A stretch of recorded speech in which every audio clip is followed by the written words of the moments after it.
ناظرین،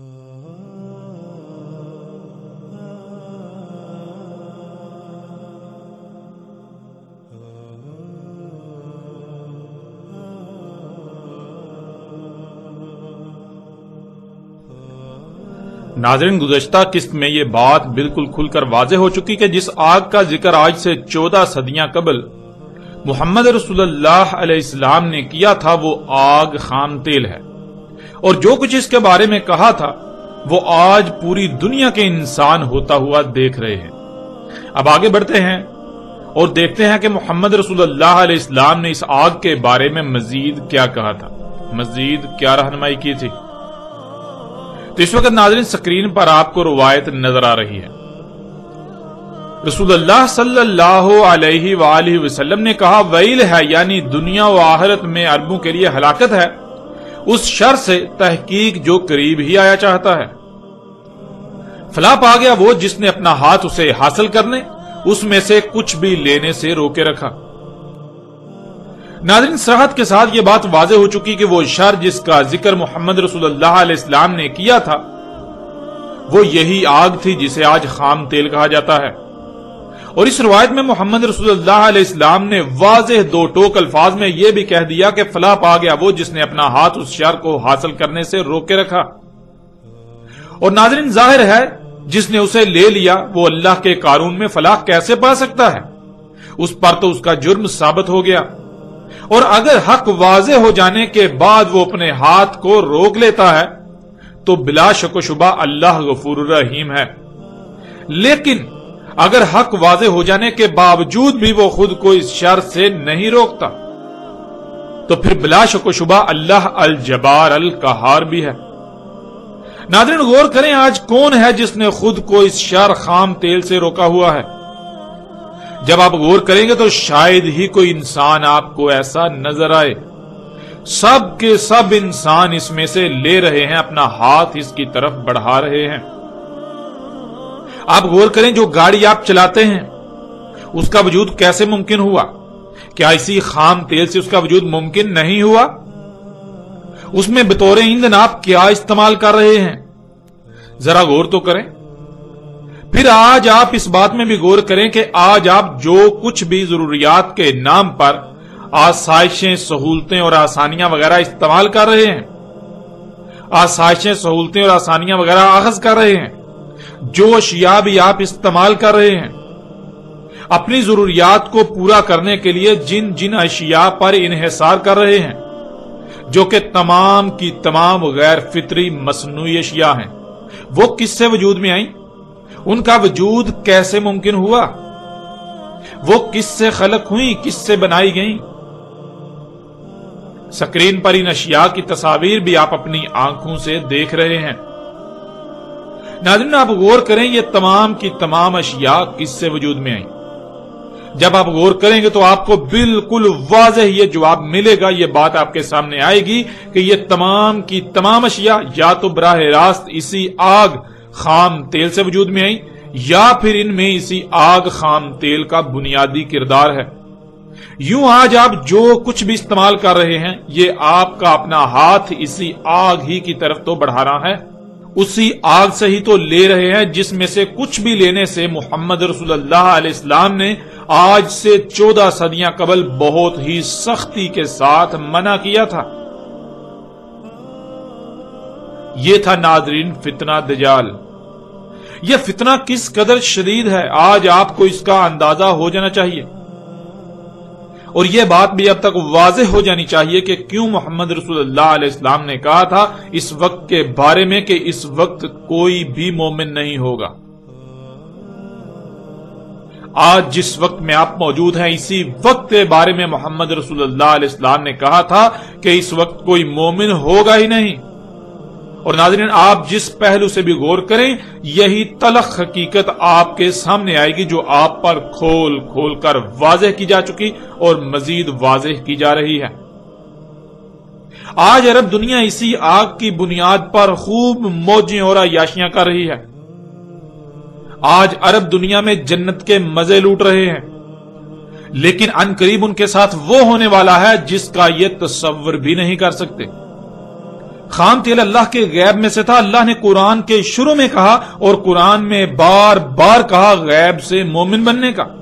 لیکن ان عربوں نے جو دین کے ٹھیکیدار بنے ہوئے ہیں، نہ صرف اللہ کے غیب کا کفر کرتے ہوئے زمین کو پھاڑا، زمین کو چیر پھاڑ کر اللہ کے غیب میں سے اسے نکالا، بلکہ الٹا آج اس پر فخر محسوس کر رہے ہیں. ناظرین، گزشتہ ایک ساتھ میں آپ پر یہ بات کھل کھل کر واضح ہو چکی کہ زمین و آسمانوں کی مثال آپ کے جسم کی سی ہے. جیسے آپ کے جسم میں خون ہے، بالکل اسی طرح زمین کا خون خام تیل ہے، جسے اللہ سبحانہ و تعالیٰ نے قرآن میں بعض مقامات پر برکات کہا اور بعض مقامات پر تین، اور اس کے علاوہ بعض مقامات پر تو بالکل واضح الفاظ میں اسے زمین کا خون کہا، جیسا کہ آپ سورہ البقرہ کی اس آیت میں بھی دیکھ سکتے ہیں. وَإِذْ قَالَ رَبُّكَ لِلْمَلَائِكَةِ إِنِّي جَاعِلٌ فِي الْأَرْضِ خَلِيفَةً قَالُوا أَتَجْعَلُ فِيهَا مَن يُفْسِدُ فِيهَا وَيَسْفِكُ الدِّمَاءَ. اور جب کہا تیرے رب نے ملائکہ کو، اس میں کچھ شک نہیں میں تقرر کرنے جا رہا ہوں زمین میں نائب، یعنی زمین کا اختیار دینے لگا ہوں. تو ملائکہ نے جواب دیا، کیا تو اس کو نائب مقرر کرنے لگا ہے؟ یعنی زمین کا اختیار اس کو دینے والا ہے جو زمین میں تبدیلیاں کرے گا. تو نے زمین کی مخلوقات کو احسن خلق کر کے ان کے مقامات پر قائم کر دیا، اور یہ انہیں ان کے مقامات سے ہٹائے گا، جس سے زمین میں خرابیاں ہوں گی اور بالآخر زمین میں تباہیاں آئیں گی، اور وہ زمین کا خون بہائے گا. ناظرین، آپ آیت میں بالکل واضح طور پر لفظ دم دیکھ سکتے ہیں، جس کے معنی کسی شے میں مختلف عناصر کے مرکب سے وجود میں آنے والے رنگدار محلول کو کہا جاتا ہے. یہی محلول انسانوں اور جانوروں میں پایا جاتا ہے، اور آپ اسے آسان الفاظ میں خون کہتے ہیں، لیکن عربی میں جسے آپ خون کہتے ہیں اسے دم کہا جاتا ہے. اور آپ آیت میں زمین کے دم یعنی زمین کے خون کے الفاظ کو بالکل واضح دیکھ سکتے ہیں، اور اس آیت میں زمین کے دم یعنی زمین کے خون کا ذکر کیا جا رہا ہے. ناظرین، سورہ البقرہ کی اس آیت میں حقیقت آپ کے بالکل سامنے ہے. اس آیت میں بالکل واضح ہے. آپ خود غور کریں اور فیصلہ کریں کہ کیا ہے زمین کا خون. وہ کون سا مختلف عناصر کے مرکب سے وجود میں آنے والا رنگدار محلول ہے جو زمین میں پایا جاتا ہے، بالکل ایسے ہی جیسے آپ کے جسم میں خون پایا جاتا ہے. ذرا غور کریں، خلیفہ یعنی نائب کس پر بنایا گیا انسان کو؟ کس شے کا اختیار دیا گیا انسان کو؟ اور اس کا جواب بالکل ظاہر ہے، اسی آیت میں زمین کا اختیار دیا گیا، انسان کو زمین پر نائب بنایا گیا.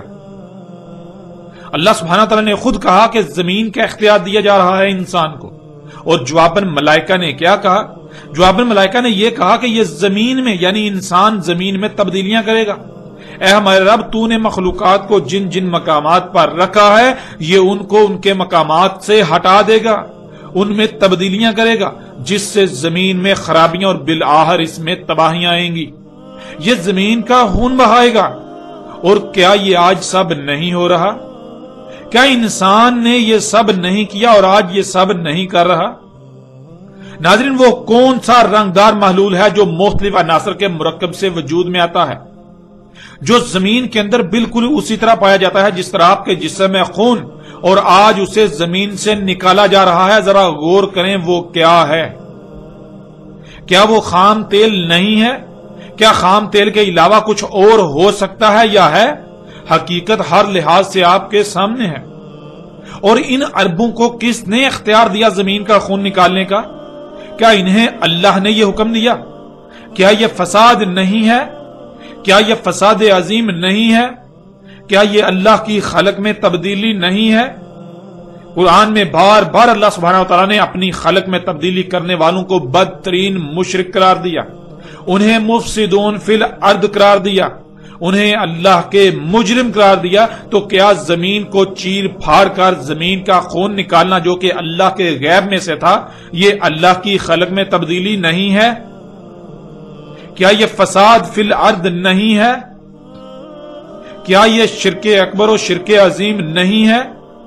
کیا ایسا کرنے والے اور ان کے معاونین اللہ کے قانون میں مومن ہو سکتے ہیں؟ وہ چاہے عرب ہوں یا عجم، کوئی بھی ہوں، جو ایسا کرنے والے ہیں وہ اللہ کے قانون میں مفسدون فی الارض ہیں، اور اگر وہ حق واضح ہو جانے کے باوجود اللہ سے رجوع نہیں کرتے، اس فساد کو ترک نہیں کرتے، تو وہ جان لیں خود کو مومن قرار دے کر تم لوگ اللہ کے عذاب سے نہیں بچ سکو گے۔ یہ دھوکہ تم اللہ کو نہیں بلکہ خود اپنے آپ کو ہی دے رہے ہو۔ ان قریب تمہارا انجام بھی آل فرعون کا سا ہونے والا ہے۔ اے آل سعود، تمہارا انجام آل فرعون کا سا ہونے والا ہے، اور اے وہ لوگوں جو یہ سب کر رہے ہو، تمہارا انجام قوم عاد و قوم سمود کا سا ہونے والا ہے۔ ناظرین، حقیقت ہر لحاظ سے آپ کے سامنے ہے۔ یہی وہ شر تھا جس سے عربوں کے لیے دنیا و آخرت میں ہلاکت تھی، اور وہی فلاح پائے گا جو اپنے ہاتھ کو اس شر کے حصول سے روکے رکھے گا۔ بلا شک و شبہ اس شر سے اپنے ہاتھ کو روکے رکھنے سے دنیا میں زندہ رہنا جہنم بن جائے گا، لیکن یہ فیصلہ آپ کو کرنا ہے کہ کیا دنیا میں اس چھوٹی موٹی آزمائشوں کا سامنا کر کے آخرت میں جہنم کے عذاب عظیم سے بچنا ہے، یا پھر آج دنیا میں اس شر کو حاصل کر کے جنت کے مزے لوٹ کر آخرت میں ہمیشہ کی ہلاکت کا سودا کرنا ہے۔ یہ فیصلہ آپ کے اپنے ہاتھ میں ہے، اور یہ فیصلہ آپ کو خود کرنا ہے۔ اور یہ بھی جان لیں ویسے بھی اب وقت بالکل ختم ہو چکا۔ جو موجیں آپ نے لوٹنی تھی وہ موجیں آپ لوٹ چکے۔ اگر آج آپ اللہ سے رجوع کر لیتے ہیں تو دنیا و آخرت میں شدید خسارے سے بچا لیے جائیں گے، ورنہ عذاب عظیم تو آپ کے سر پر آ کھڑا ہے۔ اب ناظرین غور کریں، کیا آپ اس شر سے نہیں لے رہے، یا پھر آپ نے اپنے ہاتھ کو اس شر میں سے کچھ بھی لینے سے روکا ہوا ہے؟ حقیقت ہر لحاظ سے آپ کے سامنے ہے۔ آج آپ اپنے گریبان میں جھانکیں تو حقیقت آپ کو بالکل واضح کھلم کھلا نظر آ جائے گی۔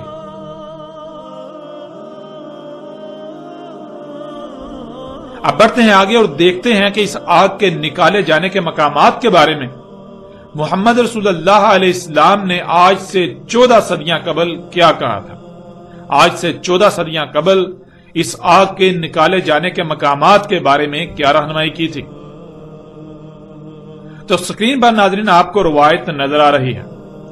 رسول اللہ صلی اللہ علیہ وآلہ وسلم نے کہا، وہ وجوہات جن کی بنا پر اسات یعنی انسانوں پر آخری بڑی عظیم تباہی آئے گی، اس کی پہلی وجوہات میں سے وہ آگ ہے جو مشرق سے نکلے گی، یعنی مشرق سے نکالی جائے گی۔ پھر اگلی روایت، رسول اللہ صلی اللہ علیہ وآلہ وسلم نے کہا، نہیں قائم ہوگی اسات بڑی تباہی کی گڑی، یہاں تک کہ آگ نہ نکالی جائے حجاز کی سرزمین سے۔ ناظرین یہاں یہ یاد رکھیں کہ ارض حجاز کو آج سعودی عرب کہا جاتا ہے، یعنی جسے آج سعودی عرب کے نام سے جانا جاتا ہے اسے ارض حجاز کہا جاتا تھا۔ پھر دیکھیں اگلی روایت، رسول اللہ صلی اللہ علیہ وآلہ وسلم نے کہا، ان قریب نکالی جائے گی آگ حضر موت سے یا بحر حضر موت سے قیامت کے یوم سے قبل۔ رسول اللہ صلی اللہ علیہ وآلہ وسلم نے کہا، ان قریب آخری زمانے میں تم پر ہے نکالنا آگ کا حضر موت سے، یعنی ان قریب آخر الزمان، جب زمانے کا آخر ہونے والا ہوگا تم حضر موت سے آگ نکالو گے۔ رسول اللہ صلی اللہ علیہ وآلہ وسلم نے کہا، آگ نکالی جائے گی یمن سے، اس آگ کی طرف انسان ایسے اکٹھے ہوں گے تمہارے اکٹھے کیے جانے کی جگہ جیسے کتے کسی ہڈی پر اکٹھے ہوتے ہیں، یعنی خطہ شام میں دنیا کے لوگ اس آگ پر ایسے اکٹھے ہوں گے جیسے بھوکے کتوں کے سامنے ہڈی پھینکنے سے وہ اس پر اکٹھے ہو جاتے ہیں، اور اسے حاصل کرنے کے لیے ایک دوسرے سے لڑتے چیختے اور داڑتے ہیں۔ بالکل ایسے ہی خطہ شام میں انسان اس آگ کے حصول کے لیے اس کی طرف اکٹھے ہو جائیں گے، اس کے حصول کے لیے کتوں کی طرح آپس میں لڑیں گے، ایک دوسرے کو ماریں گے۔ ناظرین اسی طرح اگلی روایت، رسول اللہ صلی اللہ علیہ وآلہ وسلم نے کہا، نہیں قائم ہوگی اسات حتیٰ کہ نکالی جائے گی ارض حجاز سے آگ۔ ہم پیچھے بھی یہ بات واضح کر چکے اور پھر اس کو واضح کر رہے ہیں کہ ارض حجاز اس خطے کو کہا جاتا تھا جسے آج سعودی عرب کے نام سے جانا پہچانا جاتا ہے، جسے آج سعودی عرب کہا جاتا ہے۔ یعنی رسول اللہ علیہ السلام نے کہا سعودی عرب سے وہ آگ نکالی جائے گی، سعودی عرب سے وہ آگ نکالو گے تم۔ اب ناظرین، ان روایات میں بالکل واضح الفاظ میں موجود ہے کہ رسول اللہ علیہ السلام نے آج سے 14 صدیاں قبل کہا کہ وہ آگ مشرق سے نکالی جائے گی۔ جب محمد رسول اللہ علیہ السلام نے یہ کہا تھا تب وہ یثرب میں موجود تھے۔ آج آپ دنیا کا نقشہ اٹھا کر دیکھیں تو یثرب کے مشرق میں نہ صرف نجد واقع ہے بلکہ اس وقت کا فارس اور موجودہ ایران بھی واقع ہے۔ اس کے علاوہ یمن، الحجاز اور حضرموت یا بحر حضرموت کا ذکر کیا، اور ناظرین کے علاوہ مزید ایسی روایات بھی موجود ہیں جن میں عراق اور شام کا بھی ذکر کیا گیا۔ تو اب سوال یہ پیدا ہوتا ہے کہ یہ آگ جو محمد رسول اللہ علیہ السلام کے وقت ان مقامات میں یعنی الحجاز میں جسے آج سعودی عرب کہا جاتا ہے، یمن میں حضرموت یا بحر حضرموت، فارس یعنی ایران وغیرہ، عراق اور شام، ان تمام مقامات میں زمین کی گہرائیوں میں ٹھنڈی پڑی ہوئی تھی، کیا آج وہ نکالی جا رہی ہے؟ کیا آج انہی مقامات سے وہ آگ نکالی جا رہی ہے جو آگ محمد رسول اللہ علیہ السلام کے وقت ٹھنڈی حالت میں پڑی تھی؟ اور آج جب اس آگ کو نکالا جاتا ہے تو وہ ٹھنڈی ہوتی ہے، پھر اس آگ سے فضا میں، ہوا میں اڑنے والی مخلوقات اڑتی ہیں، وہ آگ بادلوں کی طرح اڑتی ہے۔ اس آگ ہی کی وجہ سے پوری دنیا طرح طرح کی زہریلی گیسوں سے بھر چکی، اس آگ ہی کی وجہ سے یہ دنیا دجال کے فتنے کی لپیٹ میں آ چکی۔ وہ آگ جس آگ کی طرف آج دنیا کے تمام انسان اپنا ہاتھ بڑھا رہے ہیں، اسی میں سے لے رہے ہیں۔ تو آج جب آپ غور کریں تو حقیقت بالکل سامنے ہے، آج حقیقت آپ کے سامنے ہے، بالکل آج انہی مقامات سے یہ آگ نکالی جا رہی ہے جن مقامات کا ذکر محمد رسول اللہ علیہ السلام نے آج سے 14 صدیاں قبل کیا تھا۔ لیکن انتہائی تکلیف دہ بات تو یہ ہے کہ آج کوئی بھی ایسا نظر نہیں آتا جسے یہ حقائق نظر آ رہے ہوں، کوئی بھی ایسا ہو جو یہ کہے کہ ہاں واقعتاً اللہ کے رسول محمد رسول اللہ علیہ السلام نے آج سے 14 صدیاں قبل بالکل سچ کہا تھا۔ جو انہوں نے آج سے 14 صدیاں قبل کہا آج بالکل عین اسی طرح پوری دنیا کے انسانوں کے سامنے ہو رہا ہے۔ کوئی ایک بھی ایسا نہیں ہے کہ جو ان حقائق کو دنیا کے سامنے رکھے، جو دنیا پر یہ واضح کرے کہ دیکھو محمد اللہ کے رسول تھے، دیکھو کیسے انہوں نے آج سے 14 صدیاں قبل آج کے حوالے سے کھول کھول کر وضاحت کر دی تھی، حیران کن الفاظ استعمال کیے تھے، وہ بتا دیا جو آج ہو رہا ہے، بجائے اس کے کہ آج دنیا پر یہ حقائق واضح کیے جائیں بلکہ الٹا محمد علیہ السلام کو جھوٹا ثابت کیا جاتا ہے۔ ایسی ایسی دیو مالائی کہانیاں محمد علیہ السلام سے منسوب کی جاتی ہیں جو محمد علیہ السلام کو الٹا جھوٹا ثابت کرتی ہیں، جو محمد علیہ السلام کو دنیا کی نظروں میں بدنام کرتی ہیں، دنیا کی نظروں میں گراتی ہیں۔ آج ایسی ایسی دیو مالائی کہانیاں دنیا کو سنائی جا رہی ہیں جن کا حقیقت سے کوئی تعلق ہی نہیں ہے، اور جو حقیقت ہے جو پوری دنیا کے سامنے ہے، آج ہر کوئی اس حقیقت سے اپنی آنکھیں چرا رہا ہے، اپنی آنکھیں بند کیے ہوئے ہے۔ وہ طبقہ جو دین کا ٹھیکیدار بنا ہوا ہے ان کی بھی آنکھیں بند ہو چکی ہیں، وہ بھی اندھے ہو چکے ہیں، ان کو بھی یہ حقائق نظر نہیں آ رہے۔ ایک طرف وہ کہتے ہیں کہ آج سے 14 صدیاں قبل محمد رسول اللہ علیہ السلام نے مستقبل کے حوالے سے ہر فتنے کا ذکر کر دیا تھا، ہر چھوٹے سے چھوٹے فتنے کا بھی ذکر کر دیا تھا۔ محمد علیہ السلام نے اپنی بعثت سے لے کر سات کے قیامت تک تمام کے تمام فتنوں کا ذکر کر دیا تھا، خواہ وہ کوئی چھوٹے سے چھوٹا یا بڑے سے بڑا ہو۔ تو غور کریں، کیا آج جس وقت میں آپ رہ رہے ہیں کیا یہ محمد علیہ السلام کے وقت مستقبل نہیں تھا؟ کیا آج کا وقت اس وقت مستقبل نہیں تھا؟ اور کیا آج کے وقت میں محمد علیہ السلام نے کوئی رہنمائی نہیں کی تھی؟ اگر کی تھی تو کہاں گئی؟ آج جو کچھ دنیا میں ہو رہا ہے کیا اس کے بارے میں محمد علیہ السلام نے کچھ بھی نہیں کہا تھا؟ ذرا غور تو کریں۔ اے دین کے ٹھیکیداروں، اپنی آنکھیں کھولو اس سے پہلے کہ دیر ہو جائے، اس سے پہلے کہ وہ وقت آ جائے جب تمہارے پاس سوائے پچھتاوے کے اور کچھ نہ رہے۔ اب ناظرین اس بات کو بھی جان لیں کہ محمد رسول اللہ علیہ السلام نے اس آگ کے نکالے جانے کے بارے میں کیا کہا تھا۔ آج سے 14 صدیاں قبل محمد رسول اللہ علیہ السلام نے جو الفاظ استعمال کیے تھے، حیران کن طور پر آج ایک ایک لفظ اس پر ایسے صادق آتا ہے جیسے آج کوئی اپنی آنکھوں سے دیکھ کر بتا رہا ہو۔ آگے بڑھتے ہیں اگلی روایات کی طرف اور دیکھتے ہیں ان میں رسول اللہ علیہ السلام نے اس آگ کے نکالے جانے کے حوالے سے مزید کیا رہنمائی کی کہ یہ آگ کس طرح زمین کی گہرائیوں سے اور کہاں سے نکالی جائے گی۔ ناظرین، اس وقت اسکرین پر آپ کو روایت نظر آ رہی ہے۔ سب سے پہلے ہم اس روایت میں استعمال ہونے والے الفاظ کو جان لیتے ہیں۔ ان میں پہلا لفظ ہے کار، جس کے معنی ہے سوراخ، غار، کھدائی کرنا، گہرائی میں جانا۔ بیڈ یعنی تہ، کسی بھی شے کا نیچے ترین حصہ، گہرا ترین مقام، نیچے ترین مقام، نچلی ترین سطح، پتھر یا پتھریلی تہ یا اس کے نیچے وغیرہ۔ اگلا لفظ ہے عدن، جس کے معنی ہے زمین کی گہرائی تک سوراخ کر کے کچھ نکالنا، جیسے لوہا، کوئلہ وغیرہ سمیت کچھ بھی نکالنا۔ کان، جیسے سونے کی کان، کوئلے کی کان یا زمین سے نکالے جانے والی کسی بھی شے کی کان، یعنی کان کنی کرنا۔ اگلا لفظ ہے سوق، جس کے معنی ہے خرید و فروخت کرنا، دکان پر جانا اور وہاں سے خریدنا، خریدنا یا لینا، لانا، لے جانا، فراہم کرنا، پہنچانا، منتقل کرنا، نقل و حمل، تجارت سینٹر، مارکیٹ، بازار، دکان وغیرہ۔ پھر اگلا لفظ ہے حشر، جس کے معنی ہے مجمع، بھیڑ، مجموعہ، رش، اجتماع وغیرہ۔ اب آتے ہیں روایت کی طرف۔ رسول اللہ صلی اللہ علیہ وآلہ وسلم نے کہا، آگ نکالی جائے گی زمین کی گہرائیوں میں چٹانی تہ سے زمین کو کھود کر، زمین کی گہرائیوں تک سوراخ کر کے، جیسے زمین کی گہرائیوں سے سوراخ کر کے کچھ نکالا جاتا ہے۔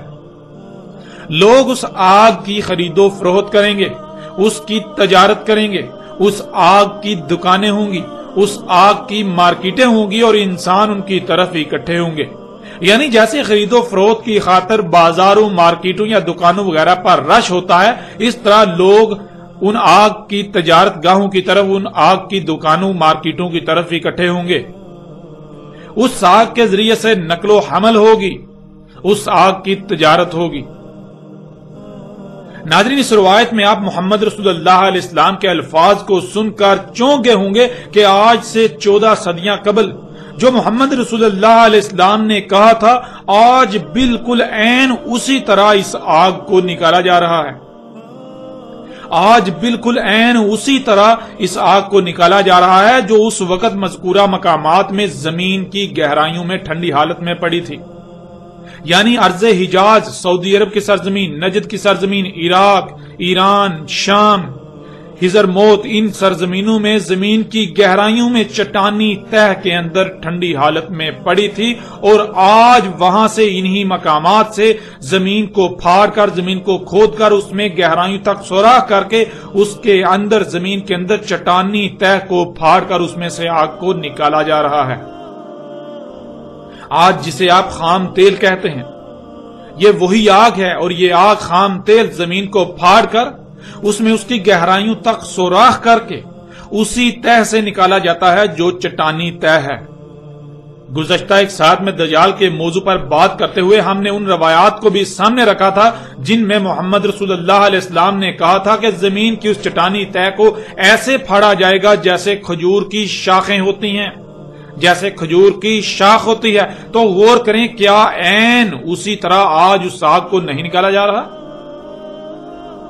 ناظرین، غور کریں کہ وہ کون سی آگ ہو سکتی ہے جو نہ صرف آج سے 14 صدیاں قبل بھی موجود تھی اور آج بھی موجود ہے۔ کیا خام تیل کے علاوہ کوئی دوسری آگ آپ کو نظر آ رہی ہے؟ پھر وہ آگ محمد رسول اللہ علیہ السلام کے وقت ٹھنڈی حالت میں پڑی تھی اور آج اسے وہیں سے نکالا جا رہا ہے۔